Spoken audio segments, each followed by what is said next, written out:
चलिए, तो आज हम लोग करेंगे समूह 18 के तत्व। जो समूह 18 के तत्व होते हैं उनको हम लोग उत्कृष्ट गैस के नाम से जानते हैं। उत्कृष्ट गैसें, अक्रिय गैसें, निष्क्रिय गैसें, निष्क्रिय गैसें, नोबल गैसों के नाम से जानते हैं। इसमें सदस्य हैं helium, neon, argon, krypton, xenon और radon. Helium, neon, argon, krypton, xenon, radon, ये इसमें 6 सदस्य हैं। इनमें से रेडॉन जो है वो रेडियो एक्टिव होता है, रेडियो एक्टिव है, रेडियो एक्टिव अक्रिय गैस है। तो सबसे पहले इनको अक्रिय गैसें या निष्क्रिय गैसें क्यों कहते हैं, उत्कृष्ट गैसें क्यों कहते हैं? तो इनके संयोजी कोष जो होते हैं, इनके संयोजी कोष में 2 या 8 इलेक्ट्रॉन होते हैं। हीलियम के संयोजी कोष में 2 इलेक्ट्रॉन होता है और बाकी सभी के संयोजी कोष में 8 इलेक्ट्रॉन होते हैं। तो इनका संयोजी कोष पूर्ण रूप से भरा हुआ होता है, स्थायी होता है। तो पूर्ण रूप से भरे होने के कारण में, स्थायी होने के कारण में क्या होता है, ये सामान्य ताप पर अन्य तत्वों से क्रिया नहीं करते हैं। सामान्य ताप पर अन्य तत्वों से क्रिया नहीं करते हैं। तो क्रिया नहीं करने के कारण ही इनको हम लोग अक्रिय गैसें या निष्क्रिय गैसों के नाम से जानते हैं। लेकिन उच्च ताप पर जब ताप को बढ़ा दिया जाता है तो उच्च ताप पर इनके कुछ यौगिक हमें प्राप्त होते हैं, यानी उच्च ताप पर ये अन्य तत्वों से क्रिया करके यौगिकों का निर्माण करते हैं। इसलिए इनको अक्रिय या निष्क्रिय गैसें ना कह के उत्कृष्ट गैसें कहते हैं। इस प्रकार से परिभाषा के रूप में अगर हम देखें तो अक्रिय गैसें या उत्कृष्ट गैसें वे तत्व होते हैं जिनके संयोजी कोष में 2 या 8 इलेक्ट्रॉन होते हैं।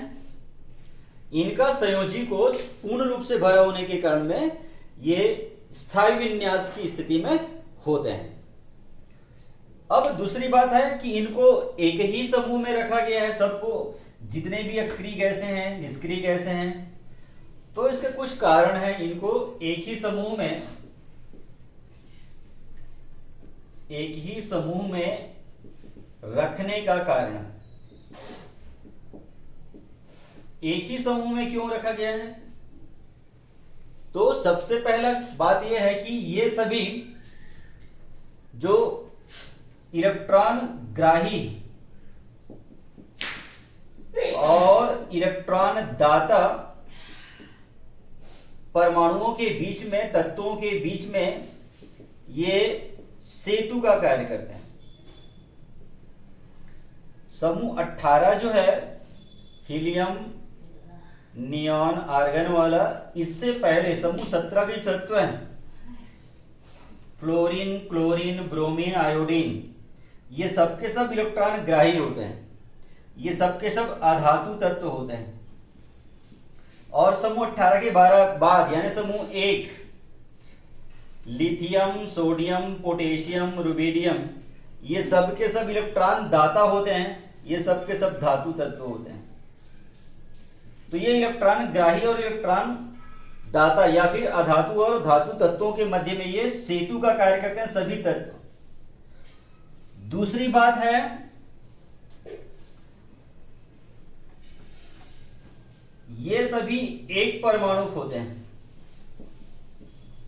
इन सभी के लिए Cp/Cv का जो मान होता है वो 1.66 होता है। सभी एक परमाणु गैसें होते हैं।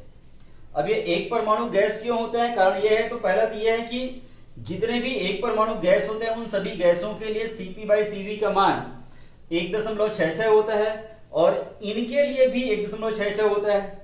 साथ ही साथ में इनका जो अंतिम कोष होता है वो अंतिम कोष पूर्ण रूप से भरा होता है।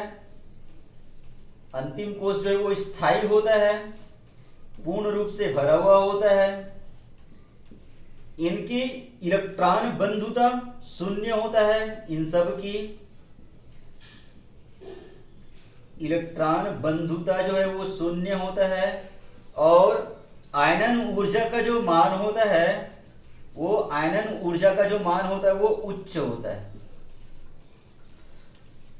ये सब कारणों से जो अक्रिय गैसें जो होते हैं न तो ये इलेक्ट्रॉन का लेन देन करते हैं और न ही इलेक्ट्रॉनों की साझेदारी कर पाते हैं। इसलिए ये सब के सब एक परमाणु होते हैं। अपने ही किसी दूसरे तत्व कक्षांश में भी न तो ये इलेक्ट्रॉन की साझेदारी करते हैं, इसलिए ये सब के सब एक परमाणु होते हैं। तो इन सब का तीसरा गुण यही है, इन सब का इलेक्ट्रॉन बंधुता शून्य होता है। चौथा होता है ये सबका आयनन ऊर्जा का मान उच्च होता है। इनका अंतिम कोश स्थायी होता है। तो ये सारे प्रॉपर्टी सभी तत्वों में पाया जाता है, इसलिए सबको एक ही समूह में रख दिया गया है। तो जैसा कि मैं आप लोगों को बता रहा था कि इन गैसों जो है, इन तत्व जो होते हैं, इन तत्वों का उच्च ताप पर कुछ यौगिक प्राप्त होते हैं। तो कौन कौन से यौगिक प्राप्त होते हैं और वो यौगिक किस प्रकार की संरचना बनाती है, कौन से तत्व होते हैं जिनका जो सबसे ज्यादा यौगिक बनाता है, इसके बारे में हम देखते हैं। तो अक्रिय गैसों में helium, neon, argon, krypton, xenon में जो जीनॉन होता है ये सबसे अधिक यौगिक बनाता है। जीनॉन जो होता है सबसे अधिक यौगिक का निर्माण करता है। ये उच्च ताप पर जो प्रबल ऋण विद्युतीय तत्व होते हैं, प्रबल ऋण विद्युतीय तत्व होते हैं, जैसे ऑक्सीजन हो गया, फ्लोरीन हो गया, इन सब के संपर्क में आने पर ये अपने संयोजी कोश के रिक्त जो 5d ऑर्बिटल होता है, उस 5d ऑर्बिटल का उपयोग करके ये विभिन्न यौगिकों का निर्माण करता है। जैसे देखिए कौन कौन से यौगिक बनाते हैं उसको देखो। तो जीनॉन Xe परमाणु क्रमांक 54 के हिसाब से इसका संयोजी कोश, इनका संयोजी कोश हम देखते हैं तो ये होता है 5s2 5p6, 5d इसका खाली है। तो सामान्य अवस्था में देखिए ये 5s है, ये 5p है और ये 5d है। 1 2 3 4 5 5d 5p और ये 5s। 5s में 2 इलेक्ट्रॉन है और 5p में 6 इलेक्ट्रॉन है। तो ये प्रथम उत्तेजित अवस्था में जब आता है, तो प्रथम उत्तेजित अवस्था में जब ये अपने एक इलेक्ट्रॉन को 5d ऑर्बिटल में लेके जाता है, तो ये तो ऐसे ही रहेगा। ये यहां से 5d ऑर्बिटल जो है उसमें एक इलेक्ट्रॉन लेके गया,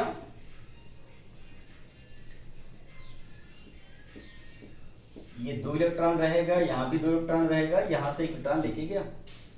तो अब ये फ्लोरीन जो होता है उस फ्लोरीन के 2 परमाणुओं के साथ एक इलेक्ट्रॉन की साझेदारी कर लेता है और इस प्रकार से sp3d संकरण के द्वारा ये XeF2 जीनॉन डाइफ्लोराइड का उपयोग कर ये निर्माण कर लेता है। तो आप सबको पता है कि sp3d संकरण के हिसाब से इसका जो संरचना है वो त्रिकोणीय द्विपिरामिडीय होना चाहिए था, लेकिन यहाँ वेस्पर सिद्धांत लगता है, आपको साफ साफ दिखाई दे रहा है। ये बॉन्डिंग ऑर्बिटल और ये non bonding anti bonding orbital वाला है इलेक्ट्रॉन युग्म है इसमें, ये आबंधी वाला है, ये अनाबंधी वाला है। तो इन आबंधी और अनाबंधी इलेक्ट्रॉन युग्मों के बीच में प्रतिकर्षण होता है और प्रतिकर्षण से आप सबको पता है वेस्पर सिद्धांत होता है, तो अणु की संरचना विकृत हो जाती है।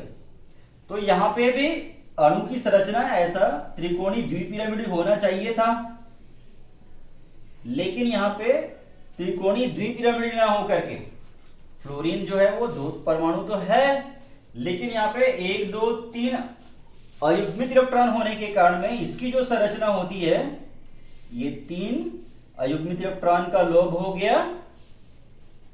ये रैखिक संरचना होता है। यहां पे बॉन्ड पेयर है 2, लोन पेयर है 3, तो इस हिसाब से इसकी जो संरचना रैखिक संरचना रहता है, रैखिक संरचना हो जाती है इसकी संरचना।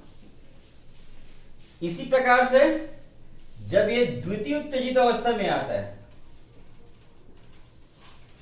तो द्वितीय उत्तेजित अवस्था में ये 2 इलेक्ट्रॉनों को 5d ऑर्बिटल में लेके जाता है। ये ऐसा